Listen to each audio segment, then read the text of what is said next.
Le prêtre a refusé d'enterrer son mari. Alors elle est devenue pasteur et a prêché à son enterrement. Quand la foi se transforme en guerre contre l'hypocrisie.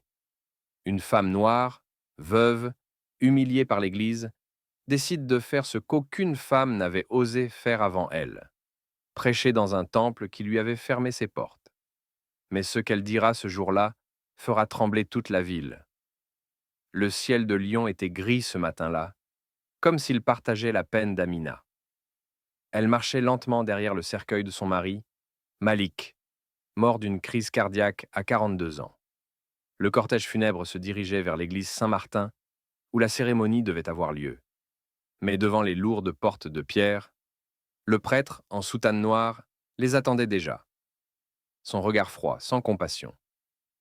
Madame Ndiaye? Oui, père. Je suis désolé, mais la cérémonie religieuse ne pourra pas avoir lieu ici. Amina resta figée. Comment ça? Le prêtre soupira. Votre mari n'était pas un bon chrétien.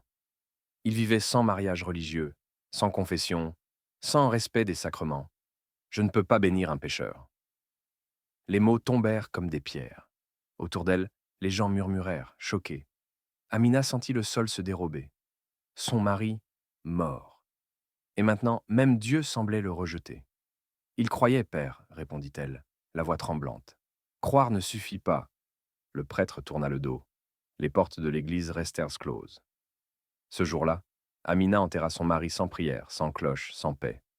Mais au fond de son cœur, quelque chose venait de naître. Pas de la haine.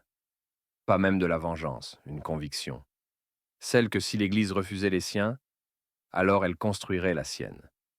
Les jours qui suivirent furent un long deuil silencieux. Amina ne dormait plus. La maison semblait vide, sans Malik. Sa voix, son rire, ses prières du soir qu'il murmurait discrètement, sans jamais oser les dire à haute voix à cause de son passé musulman. C'est pour cela, elle le savait maintenant, que le prêtre l'avait rejeté. Malik avait été musulman avant leur mariage civil et n'avait jamais été baptisé selon les règles de l'Église. Mais Amina, elle, croyait à un Dieu plus grand que les murs d'une église. Un Dieu qui voyait le cœur, pas le catéchisme. Une nuit, incapable de dormir, elle tomba sur une vieille vidéo d'une femme noire prêchant dans une chapelle protestante aux États-Unis. La prédicatrice disait: Quand les portes de ton église se ferment, souviens-toi que le ciel, lui, n'a pas de serrure. Ces mots allumèrent quelque chose en elle. Le lendemain, Amina prit une décision. Elle ne supplierait plus l'Église de lui rendre justice. Elle deviendrait elle-même celle qui apporterait la parole. Elle commença à assister à des services protestants, d'abord discrètement, puis régulièrement. Le pasteur de la petite église de la Croix-Rousse, un homme nommé Samuel, remarqua vite sa présence et sa ferveur. Un jour après la messe, il lui demanda: Vous croyez vraiment que la foi peut guérir ce qu'on a brisé? Amina répondit simplement: Je crois que c'est la foi qui m'a empêché de mourir avec lui. Samuel lui proposa de rejoindre un groupe d'études bibliques. Au fil des mois, elle y apprit à lire les Écritures autrement, non plus comme un texte de soumission, mais comme un message d'amour et de résistance. Quand elle parlait, les autres femmes l'écoutaient. Sa voix tremblait, mais ses mots touchaient juste. Même Samuel finit par lui dire: Amina, vous avez un don. Vous parlez avec le feu de ceux qui ont souffert. Un an passa. Amina avait quitté son travail d'aide-soignante pour se consacrer à ses études de théologie. Mais son nom, dans le quartier, faisait encore murmurer. C'est la veuve du pécheur, disait un certain. Et quand elle parlait de Dieu, les prêtres la regardaient comme une hérétique. Une femme noire qui veut prêcher, riait un vieux curé. Vous n'avez même pas le droit de monter à l'autel. Amina ne répondit pas. Elle priait pour eux, comme pour son propre pardon. Puis, un matin, elle reçut une lettre officielle. Madame Amina Ndiaye, votre demande d'ordination pastorale a été acceptée par l'Église réformée de Lyon. Ses mains tremblaient. Elle sourit pour la première fois depuis la mort de Malik, car elle venait d'obtenir le droit de prêcher. Et elle savait déjà où et quand elle parlerait pour la première fois, au cimetière de Guillotière, là où son mari reposait, sans prière ni bénédiction. Le matin du 17 mars, l'air de Lyon portait une odeur de pluie et de cendres. Sur les hauteurs du cimetière de la Guillotière, une foule inhabituelle s'était rassemblée. Des habitants du quartier, des fidèles, des curieux, et même des journalistes.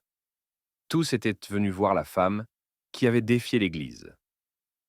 Amina, vêtue d'une longue robe noire, avançait lentement entre les tombes. Sur ses épaules, une étole blanche, simple, sans croix ni ornement, brodée par sa propre mère. Dans ses mains, une Bible ouverte, marquée par des larmes séchées. Le cercueil de Malik reposait sous un dais, comme au premier jour. Mais cette fois, il n'y aurait ni prêtre, ni cloche, ni permission. Seulement elle. Au premier rang, le père Lucien, celui qui avait refusé la cérémonie 1 an plus tôt, se tenait raide, les bras croisés. Il avait été convoqué par l'évêque pour observer. Son regard trahissait le dégoût. Mais derrière lui, les gens chuchotaient. « C'est elle, Amina Ndiaye, la veuve du refusé. Elle va prêcher aujourd'hui. » Amina monta sur l'estrade de fortune, respira profondément, puis leva les yeux vers le ciel. « Frères et sœurs, dit-elle, sa voix ferme malgré le vent, je ne suis pas ici pour défier Dieu, mais pour le retrouver là où on l'a perdu. » Un silence tomba. Elle poursuivit. « L'année dernière, on m'a dit que mon mari n'avait pas sa place dans la maison de Dieu, qu'il n'était pas digne d'une prière, pas digne d'un salut. Mais si Dieu choisit qui mérite son amour, alors ce n'est plus Dieu, c'est une administration. » Quelques rires nerveux fusèrent dans la foule. Amina ne s'arrêta pas. « Malik a aimé, Malik a aidé, Malik a pardonné.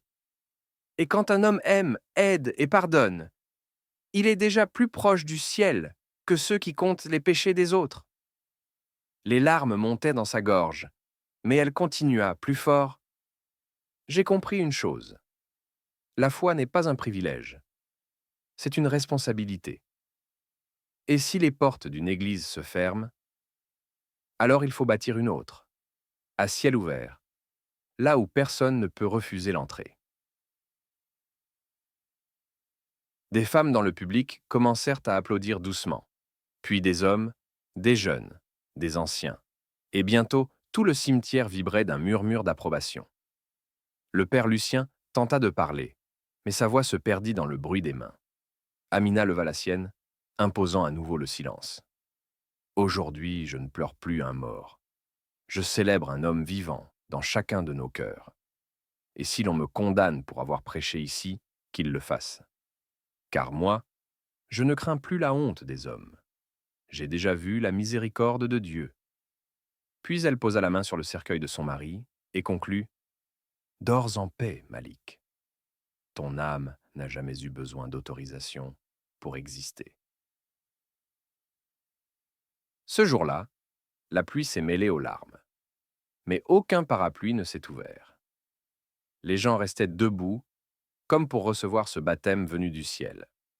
Et pour la première fois dans l'histoire de cette ville, une femme noire prêchait devant un prêtre, et c'est lui qui baissait les yeux. Les jours qui suivirent furent un ouragan. Les journaux titraient « Une femme noire défie l'Église à Lyon.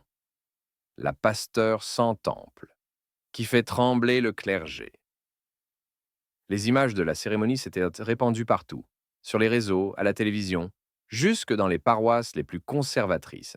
On y voyait Amina debout sous la pluie, la main posée sur le cercueil de son mari, entourée d'une foule en larmes. Certains la traitaient de blasphématrice.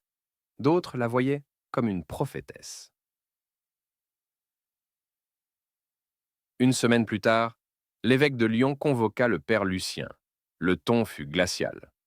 « Vous avez refusé d'enterrer un homme qui croyait, vous avez fermé la porte de Dieu à une veuve. » Le prêtre tenta de se justifier. « Mais monseigneur, il n'était pas baptisé. Et depuis quand le baptême est-il plus fort que la compassion ?» Le père Lucien resta muet. Il fut relevé de ses fonctions paroissiales. Pendant ce temps, Amina continuait de prêcher, pas dans une église, mais dans la rue, sur les places, dans les cafés, où on voulait bien l'écouter. Son message était simple. Dieu n'habite pas les murs. Il habite ceux qu'on rejette.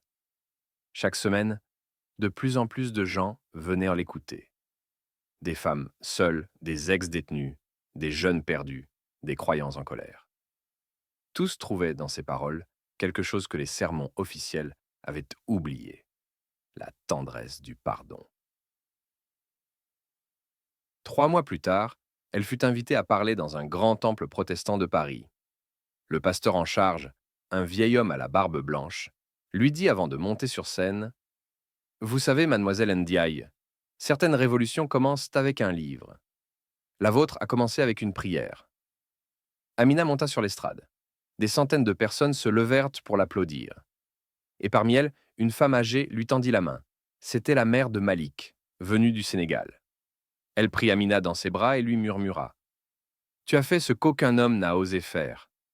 Tu as donné à mon fils l'éternité qu'on lui a refusée. Amina ferma les yeux. Pour la première fois, elle sentit la paix.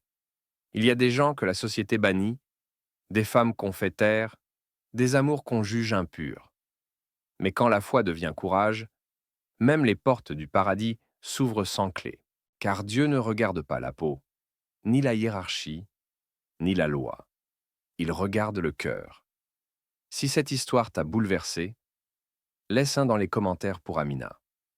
Partage-la autour de toi, abonne-toi à History de Dîmes. Et rappelle-toi, parfois, ce sont ceux qu'on rejette qui portent les plus belles vérités.